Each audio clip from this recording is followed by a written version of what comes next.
What's up guys, it's Celeste, and it's now been 3 months since I got my Daith pierced, so I thought I would do another little update to talk about the effects that it's had on my migraines. I'm going to post a link in the description, but also up above to my 1 month update that I did, where I talked about, obviously, how my migraines had been in the first month since I got my Daith pierced. So now I'm going to talk about the 2 months since that 1 month update. I have had more migraines in that time than I did in the first month. I've had 8 migraines that were significant enough that I needed to take Imitrex pills for. I've actually had quite a few more headaches than that, but most of them went away with just over-the-counter kind of stuff, or even like decongestants and stuff like that sometimes have helped me. But as far as ones that were getting to the point where I could tell that it was becoming a migraine that was not going to respond to anything else, like I said, took Imitrex 8 times for that.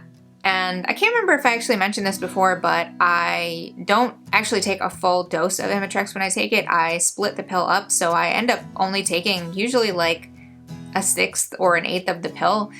I try to cut it up like as much as possible because I try to take the absolute minimum amount that I can to get the relief that I am looking for without getting all the side effects and everything like that. So that's just something to keep in mind when I'm talking about how often I've taken it.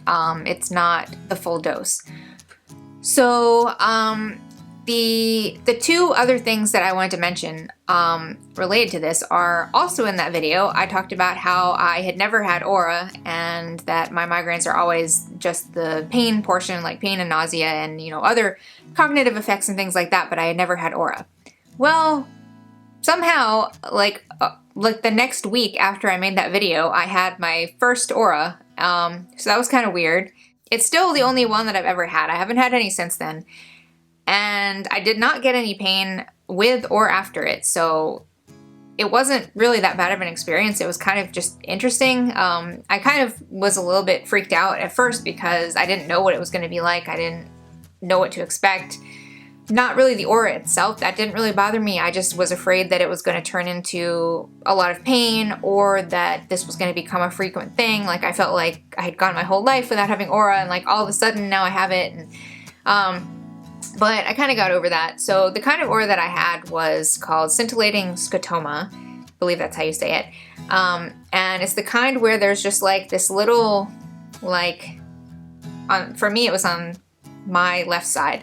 It was just like this little arc, kind of like a little half circle kind of thing, that was just like this shimmery area. It was just like this spot that I could see through it. It wasn't like I had a blind spot. It was just, there was like this shimmering kind of sensation. Like it just looked kind of like shimmery water or something like that.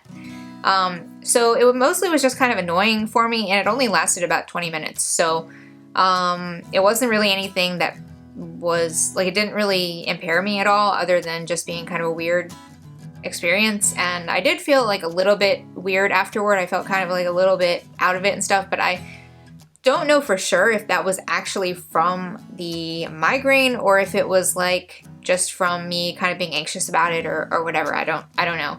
But anyway, that was my first aura experience. So that was kind of, like I said, kind of weird that I got that like right after I made the video talking about I'd never had an aura.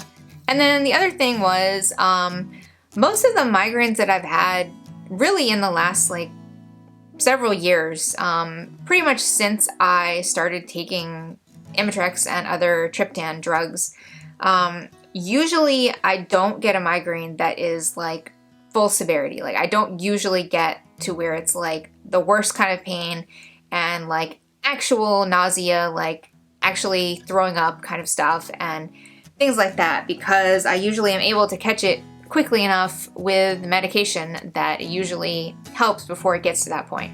There have been a few times that that's been, like there have been exceptions to that. Usually if I either didn't have access to it, like one time I went to a friend's wedding and I got one there and that ended up being really bad. I didn't have anything with me, and so by the time I got home and everything, I was just like in a really bad place. The one time during this 2-month period that I got a really bad migraine, and one of the worst migraines that I've had in the past few years was on Super Bowl Sunday, which it had nothing to do with Super Bowl. I didn't even watch the Super Bowl, but it just happened to be that day.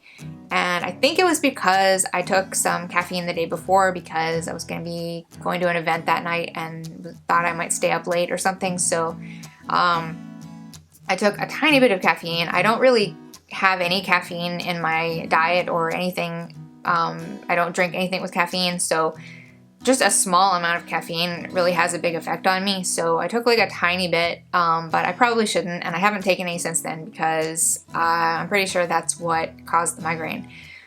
Like the withdrawal because it was about 24 hours after I had taken it that I started to feel sick. So anyway, I started to feel really sick, like toward the end of dinner. I just like suddenly started to feel really sick, and I took Imitrex pills and did nothing, and then I ended up I went to lie down, and then I ended up having to get up, and I was nauseated several times, and yeah, it was not good. So I actually ended up taking some injectable Imitrex that I still had from a really long time ago that technically had expired. Probably don't do that if you like, don't try this at home or whatever. I contacted a doctor and found out that it was okay for me to take this particular medication. But yeah, not recommending that you take expired medication, but I took it and it helped me a lot. So that was the first time I had taken injectable Imitrex in probably like 10 years or something, which is why I still had this, because I've been kind of hoarding it, but usually the pills are able to help me. So I just wanted to mention that because that was like the one migraine that I had that was really bad. So that's pretty much it for my like migraine history for the past couple of months. I still do think that the Daith piercing has helped me because I like even ate within 2 months. Like even if you, oh, I guess it was 9 because I took the pill 8 times and then the injectable 1 time. Like even 4 or 5 in a month is still a lot less than I used to have. So I still think that it's significantly like improved for me. It would be nice if it had completely gotten rid of them, but I feel like there have been other factors that have been kind of introduced in the last couple of months that weren't there the first month, like the weather changing because it's been getting warmer and the pressure and everything like that has been changing. So that tends to have a pretty big effect on my migraines. I think that's probably about it. I am a little bit anxious about whether or not testosterone is going to have any effect on my migraines because I know that it can, but hopefully it won't. But of course, I will update you if it turns out that I do. And I will probably not make another migraine Daith piercing update again until maybe the 6-month mark. That seems like a good place to do it. So hopefully that was helpful. And if you have any questions, as always, you can leave a comment or send me a message or whatever you want to do. If you like this video, give it a thumbs up and subscribe to see more of my future content. Thanks so much for watching, and I'll see you guys next time.